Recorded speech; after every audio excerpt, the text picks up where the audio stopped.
Lanjut, jutaan sperma berenang menuju serviks atau leher rahim.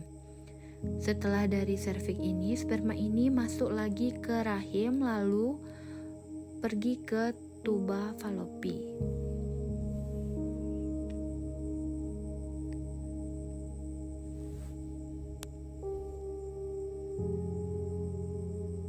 Pada saat yang sama, ovarium melepaskan satu sel telur matang melalui proses ovulasi. Lanjut, ribuan sel sperma ini terus berenang menuju ke tuba falopi. Nah, perjalanannya itu penuh dengan tantangan, mulai dari lingkungan vagina yang asam yang mengakibatkan banyaknya sperma yang mati di perjalanan. Nah, di sini juga terlihat rambut berwarna ungu.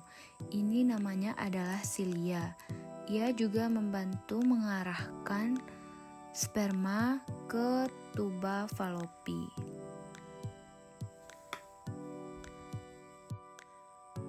Lanjut, sel telur ini mulai bergerak yang dibantu oleh silia dan menuju rahim, kemudian bertemu dengan sel sperma. Di sini sel sperma ini berusaha untuk menembus bagian terluar dari sel telur atau disebut juga dengan corona radiata. Kemudian setelah itu, sperma ini berusaha untuk menembus zona pelusida. Untuk menembus zona pelusida ini, sperma menggunakan enzim yang terdapat di bagian kepala sperma yang disebut dengan akrosom. Setelah sel sperma masuk ke dalam sel telur ini langsung menutup diri agar sperma lain tidak bisa masuk. Membran sperma dan ovum kemudian menyatu. Inti sperma yang membawa 23 kromosom bergabung dengan inti sel telur yang juga memiliki 23 kromosom. Kemudian melebur dan gabungannya menghasilkan 46 kromosom. Setelah menghasilkan 46 kromosom ini, lalu terbentuklah satu sel baru yang disebut dengan zigot. Zigot ini mulai membelah dari satu sel menjadi dua sel menjadi 4 sel, kemudian menjadi 8 sel, kemudian menjadi 16 sel, dan seterusnya. Selama pembelahan ini, zigot terus bergerak menuju rahim. Hasil pembelahan ini membentuk morula, yaitu merupakan bola sel padat. Lalu ia berkembang lagi menjadi blastocysta yang memiliki rongga dan calon jaringan tubuh. Blastocysta ini menempel pada dinding rahim yang disebut juga dengan endometrium. Proses ini disebut dengan implantasi atau nidasi. Di minggu keempat sampai minggu kelima, perkembangan embrio terjadi sangat cepat. Organ-organ dasar tubuh mulai terbentuk. Pada tahap ini, ukuran embrio masih sangat kecil, sekitar sebesar biji kacang atau kurang lebih 2-4 mm. Memasuki minggu kelima, perkembangan embrio berlangsung lebih cepat. Otak berkembang pesat, detak jantung menjadi lebih jelas.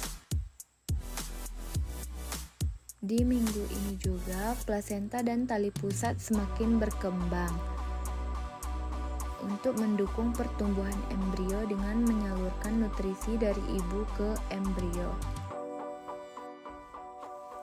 Memasuki minggu ke-6, ukuran embrio semakin membesar. Di minggu ke-7 dan 8, jari-jari tangan mulai terbentuk, walau masih menyatu. Otak berkembang lebih cepat, sehingga ukuran kepala lebih besar dibanding bagian tubuh lain. Masuk ke minggu 9 sampai 12, embrio ini sudah disebut dengan janin atau fetus. Di tahap ini wajah mulai tampak lebih jelas, kelopak mata mulai terbentuk, dan telinga yang berkembang. Organ-organ tubuh mulai terbentuk dan mengalami penyempurnaan fungsi.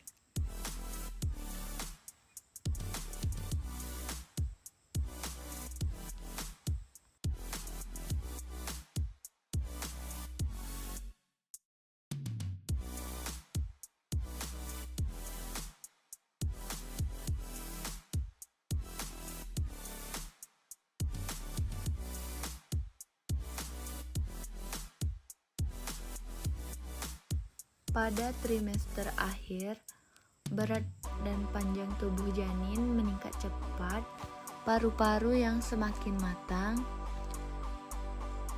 organ-organ tubuh semakin sempurna. Kemudian, janin mulai mengambil posisi kepala di bagian bawah sebagai persiapan lahir. Kemudian rahim ini mulai berkontraksi dengan serviks membuka secara bertahap agar bayi ini dapat keluar.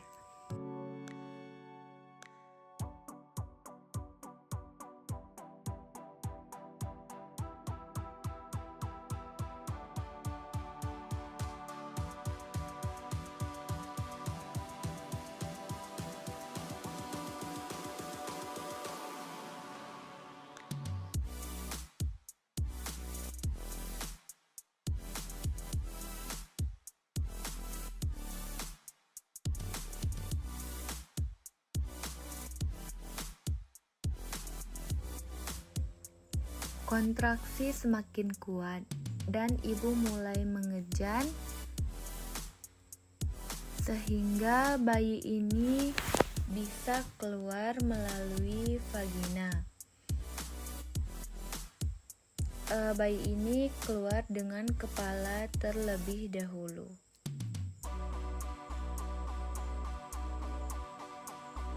Setelah bayi ini lahir, plasenta atau ari-ari ikut dikeluarkan dari rahim.